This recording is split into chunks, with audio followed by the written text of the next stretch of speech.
Merci beaucoup. Je donne la parole maintenant à Nadia Sologoub. Merci, Monsieur le Président. Monsieur le Directeur Général, on a évoqué, donc ça ira plus bien pour me répondre, plusieurs sujets qui me tiennent à cœur. Sur les dépenses qui ne devraient pas avoir lieu, il y a 3 catégories, si je peux résumer. Il y a la fraude. Donc là, c'est pas difficile. On met les moyens du contrôle et que vous avez d'ailleurs développé. Et là, c'est très simple. En fin d'année, d'ailleurs, vous nous adressez des bilans, le contrôle, et puis on voit même, c'est chiffré, hein, combien d'argent on a récupéré avec les contrôleurs. Donc ça, et puis tout le monde est d'accord, la fraude ne devrait pas exister. Après, il y a cette catégorie des indus qui est un petit peu plus délicate, et en particulier, on a tous pensé à la profession des infirmiers libéraux, parce que eux, comme ils ont une cotation qui est extrêmement complexe, et que parfois les prescripteurs ne sont pas forcément assez attentifs, donc par négligence. Bon. Et eux, ils prennent cher parce que comme justement leur système de cotation est extrêmement complexe, c'est très facile de gratter et puis d'aller trouver quelque chose qui cloche. Le prescripteur n'est pas tout à fait attentif et ça fait la double peine sur une profession qui est déjà en souffrance. Donc je voulais attirer votre attention, mais on l'a tous fait plus ou moins, sur cette profession qui parfois le vit très mal. La présidente de l'Ordre disait, cette manière d'être suspecté, d'être malhonnête, c'est très mal vécu pour des gens qui sont déjà extrêmement débordés. Et puis il y a la dernière catégorie des dépenses qui ne devraient pas avoir lieu, des surprescriptions, des prescriptions non adaptées. Et j'étais très contente que vous évoquiez dès le début les gaspillages sur les pansements. Alors moi, j'avais aucune idée. Vous parlez d'1 milliard d'euros. Je fais une petite remarque à la marge. Je suis présidente d'une association amicale dans mon département avec l'Ukraine. Je récupère des quantités incroyables de pansements qui valent des fortunes. Alors moi, je suis très contente pour les Ukrainiens, mais c'est quand même pas tellement normal que tous les Français payent ça. Alors, comment on peut faire? Alors, vous avez parlé de sensibiliser les prescripteurs. Bon, après, ils sont débordés aussi. Ils represcrivent tout le temps la même chose. On connaît tous dans notre entourage des personnes âgées qui ont des dizaines de boîtes de Doliprane. Alors, est-ce qu'il faut, je ne sais pas, dire que les pansements qui ne sont pas entamés puissent être ramenés à la pharmacie? Est-ce qu'il faut une campagne de sensibilisation grand public pour dire aux gens que même si tout le monde parle de pénurie de médicaments, on n'a pas besoin d'avoir 40 boîtes de Doliprane chez soi? Enfin bon, vraiment, il y a un chantier qui est à creuser parce que... ou alors, est-ce que c'est parce que les praticiens vont moins chez les patients qu'ils mesurent moins la pile de pansements qui est sur la table de la grand-mère? Enfin bon, en tout cas, il y a quand même un gros chantier. Après, sur le service des praticiens conseils, vous parlez, on a tous un passé d'élus locaux. Alors, l'histoire des redéploiements, réorganisation, optimisation des services, dans les services publics, on sait tous comment ça se termine.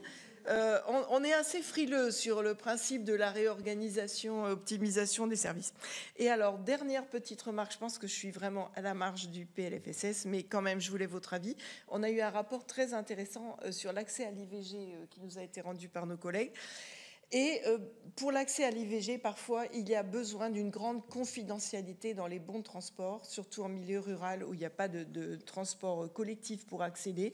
Parfois des mineurs, parfois des femmes qui ont un besoin vital de la confidentialité. Est-ce qu'on peut imaginer un bon de transport anonymisé? Parce que dans un département rural, du moment qu'il y a un bon de transport avec le nom et une carte qui parfois et au nom des parents, quand on a affaire à des mineurs, on a un accès très compliqué à l'IVG. Merci pour vous. Merci beaucoup. Dans nos rapports chargés produits, nous avons, autour de la sobriété et de la décarbonation du système de santé, nous avons proposé de limiter la première délivrance de pansements à 7 jours, pour justement que derrière, l'infirmière, qui est souvent celle qui connaît le mieux en réalité ces sujets-là, va prendre le relais et se dire, voilà, est-ce que c'était bien adapté, quelle quantité il faut. Donc vous l'avez évoqué les uns les autres. Donc ça, cette mesure-là, elle est en train d'être travaillée opérationnellement avec les infirmiers, avec les pharmaciens, avec les médecins, avec la haute autorité. Nous, on souhaite pouvoir l'implémenter le plus vite possible. Est-ce qu'on est tous très au clair sur le fait qu'en effet, les armoires, les cabinets d'infirmiers, etc., il est rempli de tas de pansements. Il y a aussi un travail qui s'engage, je le signale, mais pardon, parce que je ne sais plus où on en est précisément, parce que c'est avec le ministère, sur la réutilisation d'un certain nombre de dispositifs médicaux, comme des boîtes de pansements non ouvertes. Il faut faire attention en termes de traçabilité, en termes de sécurité sanitaire, mais il y a sûrement aussi des façons de... Voilà, mais en tous les cas, on est extrêmement motivé là-dessus. Donc, et sur la mise en œuvre opérationnelle de cette proposition. Peut-être sur...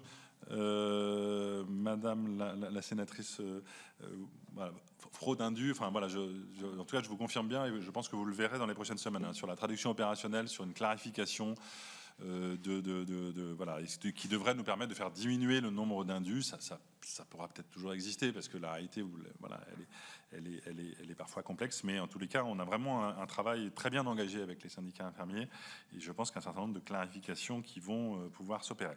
Sur la réorganisation du service médical, alors ça me permet vraiment peut-être éventuellement de vous rassurer. L'objectif, c'est de renforcer le niveau départemental.